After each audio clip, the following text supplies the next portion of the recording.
வெண்முரசு. வெண்முகில் நகரம் 90. பகுதி 17. வண்ணப் பெருவாயில் 9. வாசிப்பது சந்தீப். திருப்பதி குனிந்து 3 முறை அஸ்தினபுரியின் மண்ணை வணங்கி அதன் ஒரு துளியை எடுத்து நெற்றி வகிட்டில் அணிந்து கொண்டதும் இசை அடங்கியது. சூதர்களும் அணிப்பரத்தையரும் சேடியரும் மங்கலைகளும் பின்வாங்கி தேர்களை நோக்கி சென்றனர். அப்பால் தேர்கள் அணிவகுப்பதற்கான ஆணை ஒலித்தது. சௌனகர் வணங்கியபடி சென்று திருப்பதியை அணுகி அஸ்தினபுரி தங்கள் பாதங்களை அன்னை என ஏற்று மகிழ்கிறது இளவரசி. இந்த நாள் இந்நகரின் வரலாற்றில் அழியா நினைவாக நீடிக்கும். பாஞ்சால ஐங்கலங்களின் மகளை, துருபதரின் செல்வத்தை, பாரத வருஷத்தின் திலகத்தை அரசகுலத்தின் சார்பில், அரசரின் சார்பில், அஸ்தினபுரியின் மக்களின் சார்பில் அடியேன் தலை கால் தொடப் பணிந்து வரவேற்கிறேன் என்றார். திருப்பதி புன்னகையுடன் எனக்குரிய மண்ணுக்கு வந்துள்ளதாக எண்ணுகிறேன் அமைச்சரே. நான் புல்லாகவும் புழுவாகவும் புல்லாகவும் இங்கு முன்னரே பலமுறை பிறந்திருக்கிறேன். இன்று மீண்டு வந்து விட்டேன் என்றாள். பூரிசிரவஸ் அவளை நோக்கியபடி நின்றான். அவள் ஒவ்வொரு சொல்லையும் 100 முறை ஒத்திகை பார்த்தவள் போல தெளிவான உச்சரிப்புடன் அனைவருக்கும் கேட்கும்படி, ஆனால் குரல் சற்றும் உயராமல் சொன்னாள். சௌனகர் மீண்டும் பணிந்து, அதை நிமித்திகர் சொல்லிவிட்டனர் இளவரசி. அஸ்தினபுரியின் மக்களும் உயிர்களனைத்தும் அவர்களை ஆளும் அரசிக்காகவே காத்திருக்கின்றனர் என்று.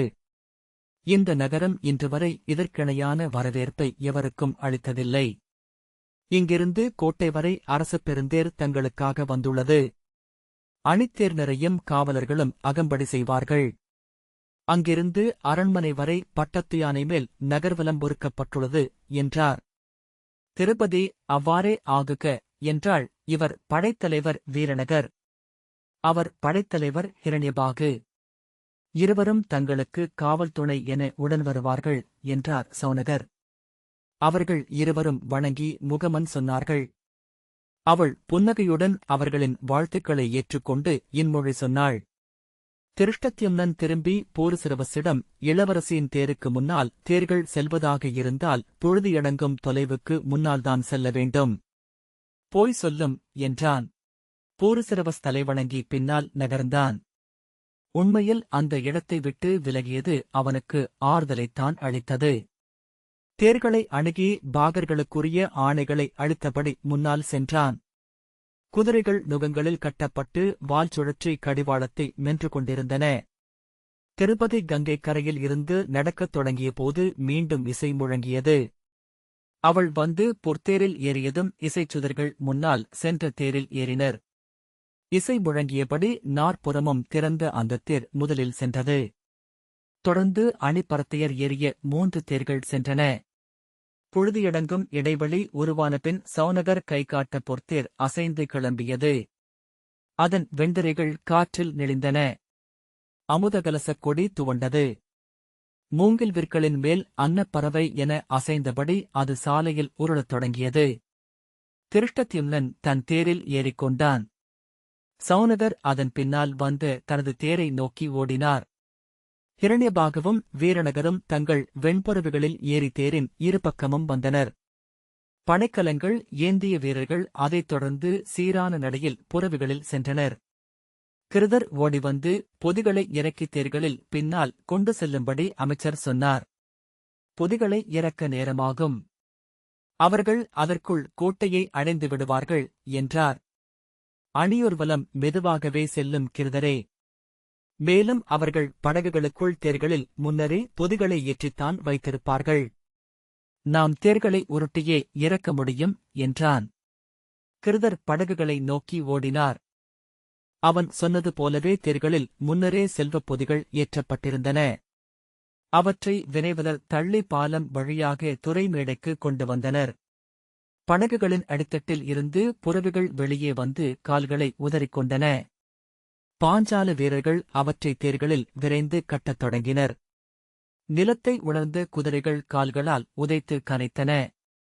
குனிந்து பூக்களைப் பொறுக்கி உண்ண முயன்றன. புதிய மணங்களுக்காக மூக்கைத் தூக்கி பெரிய ஓட்டைகள் சுருங்கி விரிய மூச்செழுத்தன. பிடரி குலைய தலையை வளைத்து தொலைவில் செல்லும் தேர்களை நோக்கின.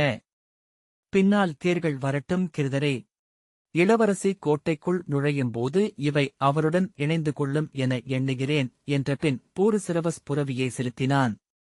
குறுங்காட்டுக்குள் நுழைந்து ஒற்றையடிப்பாதை வழியாகவே விரைந்தான். பக்கவாட்டில் மரங்களுக்குள் இசையும் வண்ணங்களுமாக அணியூர்வலம் செல்வதை பார்த்தபடி கடந்து சென்றான். கோட்டையை அடைந்தபோது அங்கே பெருங்கூட்டம் திரண்டிருப்பதைக் கண்டான். அவனுடைய புரவி வந்ததையே அவர்கள் கிளர்ச்சியொலியுடன் எதிர்கொண்டனர். பல்லாயிரம் பார்வைகளை அவன் கூச்சத்துடன் தவிர்த்தபடி கடந்து சென்றான். காவலர் தலைவன், நெருங்கிவிட்டார்களா இளவரசே என்றான். வந்து கொண்டிருக்கிறார்கள் என்றபடி உள்ளே சென்றான். கிழக்கு வாயிலில் 108 யானைகள் முகபடாம் அணிந்து தந்தக்காப்பும் பட்டு விரிப்பும் காதுமணிகளும் மின்ன வேங்கை மரம்பூத்து நிறை போல அசைந்தாடி நின்றிருந்தன. அவற்றின் மேல் அம்பாரிகள் செம்பட்டு இருக்கைகளுடன் பொன்னிறப் பிடிகளுடன் விண்ணில் என அசைந்தன. யானைகளின் செவிகளைப் பிடித்தபடி பாகர்கள் நின்றனர். நகரில் அவன் கண்ட அத்தனை அலங்காரங்களையும் முழுமையாக மறைத்துவிட்டிருந்தது கூட்டம். அவர்களெல்லாம் யாதவர்களா என்று நோக்கிக் கொண்டே சென்றான். யாதவரும் வணிகரும் உழவரும் இணையாகவே கொந்தளித்துக் கொண்டிருப்பது தெரிந்தது. வண்ண ஆடைகள் அணிந்து மலர்த்தாலங்களை ஏந்திய பெண்கள்தான் எங்கும் கண்ணுக்குப் பட்டனர். திருபதியிடம் பெண்களுக்கு உள்ள ஈர்ப்பு அவனுக்கு வியப்பளித்தது.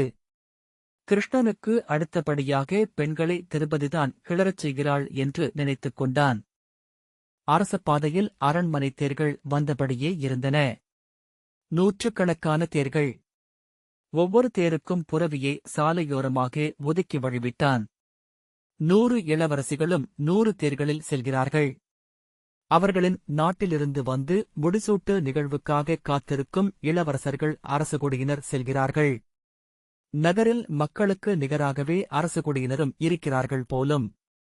அரச முறைமைகளனைத்தும் மறைந்துவிட்டிருக்கின்றன. அரசக்கொடி பறந்த தேர் ஒன்றை ஒரு குதிரைக் காவலன் தடுத்து ஒரு யானையை கடத்திவிட்டான். சாலையின் இருபக்கமும் அத்தனை இடங்களிலும் மனித முகங்களே தெரிந்தன. சாளரங்களில், உட்பரிகைகளில், கூரை விளிம்புகளில். அவர்கள் விடுவதற்கு முன்னரே இடம் பிடித்திருக்க வேண்டும். திருப்பதியின் வருகை மட்டுமல்ல அவர்களுக்கு. அதன் பொருட்டு ஒட்டுமொத்த நகரமுமே தன்னை ஒரு கலையரங்காக ஆக்கிக் கொண்டிருந்தது. முகபடாமணிந்த யானைகளும் இரகணிசூடிய புறவிகளும் கவச உடையணிந்த காவலர்களும் வண்ணத் தலைப்பாகைகள் அணிந்த ஏவலர்களும் சூதர்களும் அயல் நாட்டினரும் அவர்களை மகிழ்விக்க நடித்துக் கொண்டிருந்தனர். அந்த எண்ணம் வந்ததுமே அனைத்தும் அப்படி தோன்றத் தொடங்கிவிட்டது. உண்மையிலேயே நடித்துக் கொண்டிருந்தனர் அவர்கள். அவர்கள் மேல் நூற்றுக்கணக்கான விழிகள் படும்போது அவ்விழிகளுக்கு எதிர்வினையாற்றாமல் இருக்க முடியவில்லை. கீழே கிடந்த ஒரு தலைப்பாகைச் சுருளை ஒரு வீரன் வேல்நுனியால் சுண்டி எடுத்து சுழற்றி அப்பால் இட்டான். குதிரையில் சென்ற ஒருவன் தேவையில்லாமலே அதை வால் சுழற்றி தாவச் செய்தான். தானும் கேளிக்கையாளனாகி நடித்துக் கொண்டிருக்கிறோமோ என அவன் நினைத்துக் கொண்டான்.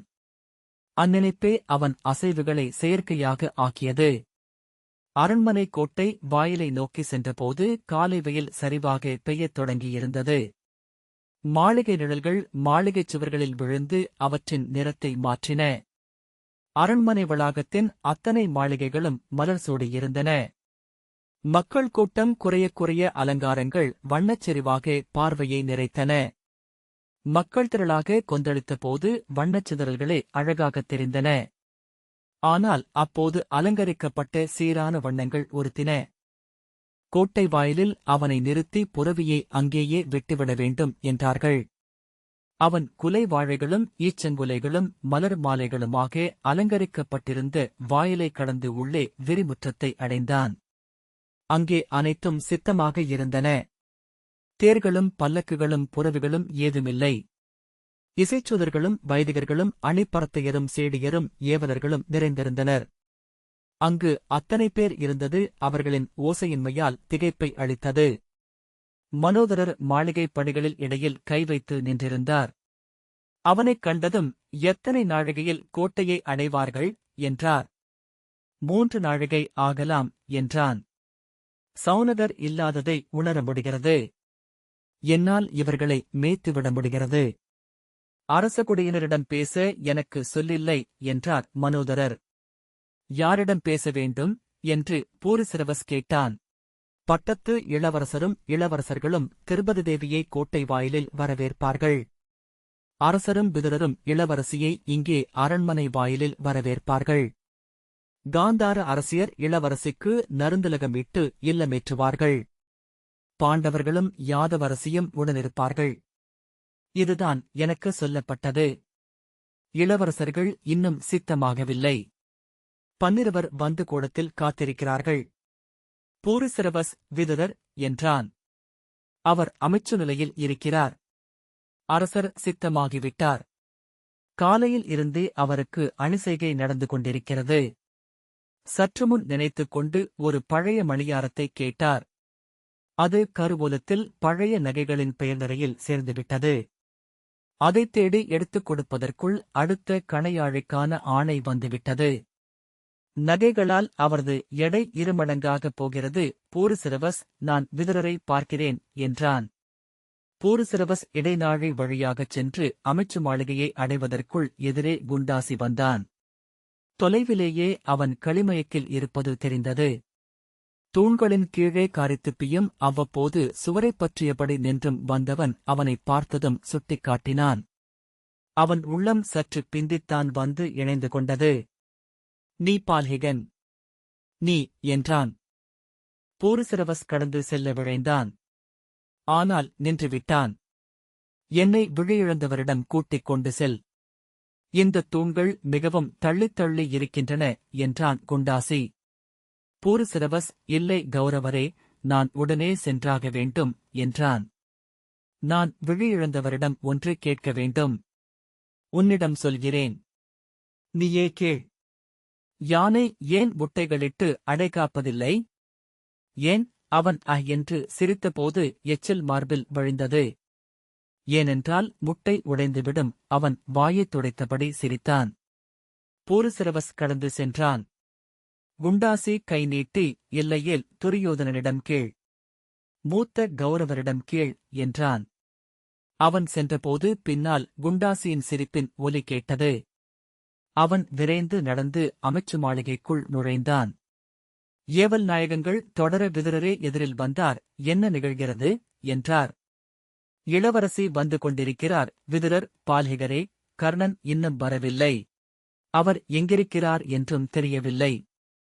அவரது அணுக்கர்களுக்கும் பாகனுக்கும் தெரியவில்லை. அவர் வராததனால் மூத்த இளவரசர்கள் அறையிலேயே இருக்கிறார்கள். அவர் வராதது தெரிந்துவிடக்கூடாது என துரியோதனர் நினைக்கிறார் என்றார். பூரிசிரவஸ், நான் தேடிப் பார்க்கிறேன் என்றான். ஒற்றர்கள் பல திசைக்கும் சென்றிருக்கிறார்கள். நீரும் பாரும் என்றார் விதுரர். என்ன சொல்ல? என் தலையெழுத்து. பேரரசர் கீழே இறங்கும்போது மைந்தர்களைத்தான் கேட்பார். விதுரர் ஒரு கணம் தயங்கி அவனை அருகே அழைத்தார். மெல்லிய குரலில், அங்கரும் துரியோதனரும் இணைந்து இளவரசியை நகருக்குள் அழைத்து வர வேண்டும் என்பது மூத்தவரின் ஆணை. ஏன் அப்படி சொன்னார் என்று தெரியவில்லை. ஆனால் உறுதியாக சொல்லிவிட்டார் என்றார். பூரிசிரவஸ், நான் அவரிடம் பேசுகிறேன் என்றான். திரும்பி ஓடிச் சென்று புரவியில் ஏறி அங்க மாளிகை நோக்கி சென்றான். அவன் அங்கிருக்க மாட்டான் என்று தெளிவாகவே தெரிந்தது. புரவியை நிறுத்திவிட்டு நின்று எண்ணங்களை ஓடவிட்டான். எதுவும் புலப்படவில்லை. விரித்த விழிகளுடன் கூட்டத்தை நோக்கிக் கொண்டு நின்றான்.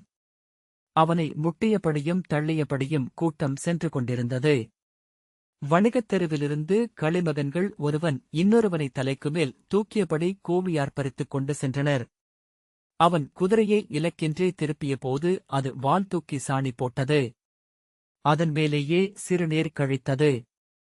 இயல்பாக ஓர் அகக்காட்சி போல குதிரைச்சாலையில் இருப்பதை அவன் உணர்ந்தான். குதிரைச்சாலையை நெருங்கும்போது வந்த நாற்றம் சற்றுமுன் குதிரை சாணியிட்டு சிறுநீர் கழித்தபோது எழுந்தது என நினைத்துக் கொண்டு அவன் புன்னகை செய்தான்.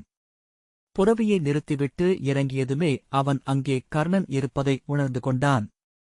அவனை நோக்கி வந்த சூதன், தந்தையுடன் பேசிக் கொண்டிருக்கிறார் என்றான். அவர் இங்கே என்ன செய்கிறார் என்றான். அவர் நாளும் வருவார். புரவினூல் எழுதுவதற்காக குதிரைகளை ஆராய்கிறார். சுமை தூக்கும் புரவிகள் மட்டுமே அப்போது அங்கிருந்தன. இரவெல்லாம் பணியாற்றிக் களைத்து அவை விழிமூடி தலை தாழ்த்தி ஒற்றைக்கால் தூக்கி தூண் சாய்ந்து நின்று துயின்றன. அருகே ஒரு மூங்கில் மேல் கர்ணன் அமர்ந்திருந்தான். அவன் முன்னால் நின்று கையிலிருந்த சவுக்கை தூக்கித் தூக்கி அதிரதர் பேசிக் கொண்டிருந்தார். பூருசரவஸ் அருகே சென்றதும் கர்ணன் திரும்பி நோக்கினான். மூத்தவரே, தங்களை தேடித்தான் வந்தேன் என்றான்.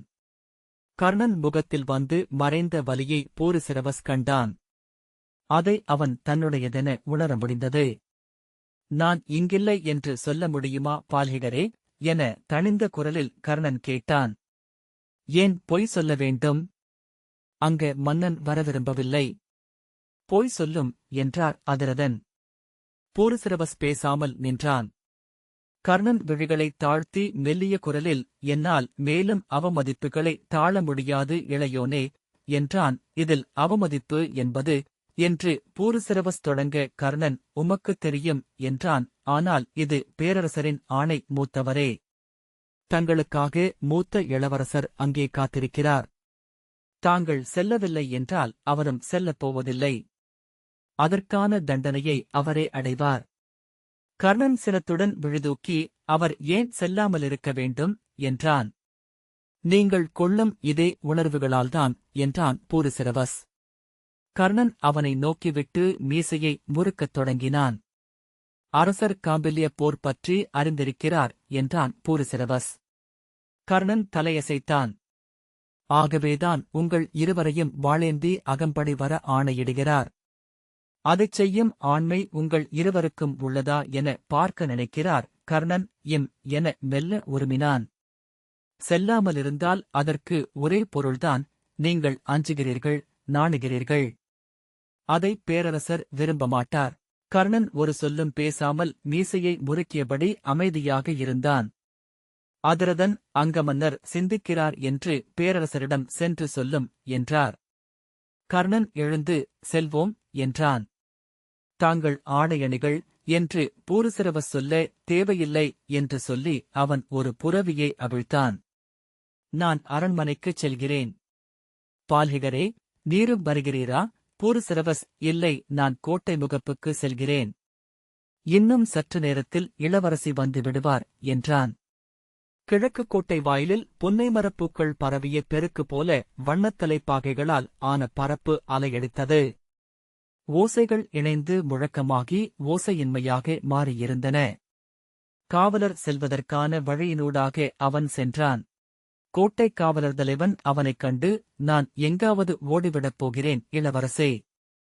இத்தனை கூட்டத்தை கட்டுப்படுத்தும் ஆற்றல் படைகளுக்கு இல்லை என்றான். கூட்டம் தன்னைத்தானே கட்டுப்படுத்திக் கொள்ளும். அஞ்ச வேண்டாம் என்று அவன் சொன்னான். குறுகிய மரப்பணிகள் வழியாக கோட்டைக்கு மேல் ஏறிச் சென்று முதல் காவல் மாடத்தில் நின்று நோக்கினான். கோட்டையின் இருபக்கமும் மக்களின் தலைகளால் ஆன பெருக்கு சுழித்தது, தேங்கியது, அலையடித்து ஒதுங்கி மீண்டும் இணைந்தது. அதன் ஓசை கோட்டைச் சுவர்களில் மோதி பல இடங்களில் இருந்து வந்து சூழ்ந்து கொண்டது. அவன் விழியோட்டிக் கொண்டு திரும்பியபோது அஸ்தினபுரியின் மாபெரும் கைவிடுபடைகளைக் கண்டான். முறுக்கப்பட்ட இரும்பு விற்களில் பொருத்தப்பட்ட நூற்றுக்கணக்கான அம்புகளுடன் அவை முள்ளம்பன்றி போல உடல் சிலிர்த்து நின்றிருந்தன. அதன்பின் அவன் கைவிடுபடைகளை மட்டுமே நோக்கினான். நூற்றுக்கணக்கான சதகினிகள், ஆவசக்கரங்கள், சகசிராவங்கள், ஸ்தானபானங்கள், அவையனைத்தும் ஒவ்வொரு நாளும் பேணப்பட்டு எண்ணெய் மின்ன அக்கணம் தொடுக்கப்பட்டவை போல மறுகணம் எழப்போகிறவை போல நின்றிருந்தன. அவை விடுபடுமென்றால் மறுபக்கம் பெருகிக் கிடக்கும் 10,000 பேரை ஓரிரு கணங்களில் கொன்றழிக்க முடியும். அங்கே குருதி பெருகி மண் சேராகும். என்ன எண்ணங்கள் என அவன் விழிதிருப்பிக் கொண்டான். ஆனால் மீண்டும் பார்வை அவற்றை நோக்கியே சென்றது. அவன் கண்களை மூடிக்கொண்டான். ஓசைகள் வழியாக மேலும் பெருங்கூட்டத்தை அறிந்தான். ஆனால் போர் நிகழ்ந்து கொண்டிருந்தது. மண்ணில் அதுவரை நிகழாத பெரும்போர். குருதியின் மணம். அவன் விழிகளை திறந்தபோது முதற்கணம் பெருதிரள் மாறி மாறி வெறியுடன் கொன்று கொண்டிருப்பதைக் கண்டான். நடுக்கம் கடந்த மறுகணத்தில்தான் திருப்பதி கோட்டை முகப்பில் வந்துவிட்டிருப்பதை உணர்ந்தான். 2 ஆற்று நீர்ப்பெருக்குகள் இணைவது போல திருப்பதியுடன் வந்த கூட்டமும் காத்து நின்ற கூட்டமும் இணைந்தன. மேலிருந்து பார்க்கையில் திருப்பதியின் பொற்தேர் விண்ணிலிருந்து விழுந்த ஒரு பெரிய காதணி போல இளவெயிலில் மின்னியது. கூட்டத்தின் அலைக்கழிப்பில் சுழன்றது. கோட்டைக்குள் மெல்ல மெல்ல அது நுழைவதைக் கண்டான். கோட்டையின் முகவாயிலுக்குள் அது நுழைந்ததும் ஓடிச் சென்று மறுபக்கம் பார்த்தான். அவனுக்கு கீழே முரசு மாடத்தில் 3 பெருமுரசுகளையும் கோல்காரர்கள் வியர்வை வழிய தசைகள் இறுகி நெகிழ கழிகளால் முழக்கிக் கொண்டிருந்தார்கள். ஆனால் அதை விழிகளால்தான் பார்க்க முடிந்தது. ஓசையை வானை நிறைத்திருந்த கார்வை முழுமையாக உள்ளிழுத்து கரைத்துக் கொண்டது. கோட்டைக்குக் கீழே திருப்பதியின் பொற்தேர் தோன்றியதும் அப்பகுதியே கொந்தளித்தது. வீசும் கைகளும் எம்பிக்குதிக்கும் தலைகளும் பொங்கியமையும் ஆடைகளுமாக வண்ணக்கடல் அலையடித்தது. அந்த திரள்பெருக்கின் மீது தேர் பொன்வண்டு போல மெல்ல ஊர்ந்தது. அது நின்றதும் எதிரே யானை நிறைக்கு முன்னால் வாளுடன் நின்றிருந்த கர்ணனும் துரியோதனனும் நடந்து வந்து தேர்வாயிலை அடைந்தனர். தலைவணங்கி தேர்க்கதவை அவர்கள் திறக்க திருப்பதி வெளிவந்தாள். கூப்பிய கைகளுடன் தேர்வாயிலில் நின்றாள். வாழ்த்தொலிகளும் பல்வேறு இசைக்கருவிகளின் ஓசையும் இணைந்து உருவான அதிர்வால் அக்காட்சியே திரைச்சீலை ஓவியமென அலையடித்தது. பல்லாயிரம் கைகளிலிருந்து எழுந்து விழுந்த மலர்களும் மஞ்சளரிசியும் பொன்னிற அலைகளென தெரிந்தன. திருப்பதி நகரின் மண்ணில் கால் வைத்ததும் 16 எரியம்புகள் ஒன்றாக வானில் எழுந்து வெடித்து எரிமலர்களாக விரிந்து விண்மீன்களாக மாறிப் பொழிந்தன. திருப்பதியை கர்ணனும் துரியோதனனும் அழைத்துச் சென்று ஒரு பட்டவிரிக்கப்பட்ட மரமேடை மேல் ஏற்றி நிறுத்தி இருபக்கமும் வாளுடன் நின்றனர். பானுமதியும் அசலையும் துச்சளையும் சேடியர் மங்கலத்தாளங்களுடன் இருபக்கமும் வர அவளை எதிர்கொண்டு வரவேற்று நெற்றியில் நறுந்திலகமிட்டு அரிமலர் தூவி வாழ்த்தினர். அவர்களுக்குப் பின்னால் 100 இளவரசிகள் அனைவரும் முழுதணிக் கோலத்தில் நிறைவகுத்திருந்தனர். கௌரவ மணமகளிரும் இளவரசிகளும் அனைவரும் ஒன்றே போல இளஞ்சிவப்பு நிறமான அரையாடைகளும் சால்வைகளும் தலையாடைகளும் அணிந்திருந்தனர். அத்தனை உயரத்திலிருந்து பார்க்கையில் இளஞ்செந்நிற மலர் மாலையின் நுனியில் நீலத்தாமரையை குச்சமாக கட்டியது போல திருப்பதியும் இளவரசிகளும் தெரிந்தனர். பொன்னால் ஆன அம்பாரியில் செம்பட்டு இருக்கையுடன் பட்டத்து யானை வந்து நின்றது. முகபடாமும் பட்டுத்தொங்கல் போர்வையும் தந்தக்காப்பும் காதுமலர்களுமாக பேருருவம் கொண்ட பொன்வண்டு போலிருந்தது. கர்ணனும் துரியோதனனும் திருப்பதியை அதனருகே அழைத்துச் சென்றனர். பட்டுநூலேணி வழியாக அவள் ஏறி அம்பாரியில் கைகளை கூப்பியபடி அமர்ந்தாள். முரசுகள் ஏற்றப்பட்டு முதல் யானை கிளம்பி எறும்புகளை வகுந்து கருவண்டு செல்வது போல கூட்டத்தை ஊடுருவிச் சென்றது. அதன்பின் கொம்புகள் ஏந்திய சூதர்களுடன் 2வது யானை. அணிபரத்தையர் ஏறிய 3 யானைகள் சென்றபின் பட்டத்து யானை திருப்பதியுடன் சென்றது. களிவெறி கொண்ட மக்கள் கைகளை வீசி ஆர்ப்பரித்தனர். இருபக்கமும் உப்பரிகைகளில் இருந்து அவள் மேல் மஞ்சளரிசியும் மலர்களும் பொழிந்தன. முகில்களை காலால் அழைந்து வானில் நடப்பவள் போல அவள் அசைந்தசைந்து சென்றாள். அதைத் தொடர்ந்து பானுமதி ஏறிய யானை. அதன்பின் துச்சளையின் யானையும் அசலையின் யானையும் தொடர்ந்தன. கௌரவரின் மணமகளிர் ஒவ்வொருவரும் ஒரு யானை மேல் ஏறி நிறைவகுத்துச் சென்றனர். யானைகளின் நிறை கொன்றை மலர் பரப்பில் வளைந்து செல்லும் கரிய நாகம் போல மொய்த்து அலையடித்த தலைப்பாகைகளின் வண்ணக் கொந்தளிப்பின் நடுவே சென்றது. பூரிசிரவஸ் அந்த வரிசை சென்று மறைவதை நோக்கிக் கொண்டிருந்தான். அந்தக் கூட்டத்தில் எங்கோ அந்த சார்வாகனும் இருப்பான் என்று தோன்றியது. ஆனால் திரள் தனியென எவருமில்லாமலாக்கிவிட்டிருந்தது. அவன் விழிகள் தேடித் தேடி சலித்தன. பின்னர் பெருமூச்சுடன் அவன் படிகளில் இறங்கத் தொடங்கினான். இந்த வாசிப்பை கேட்டதற்கு நன்றி.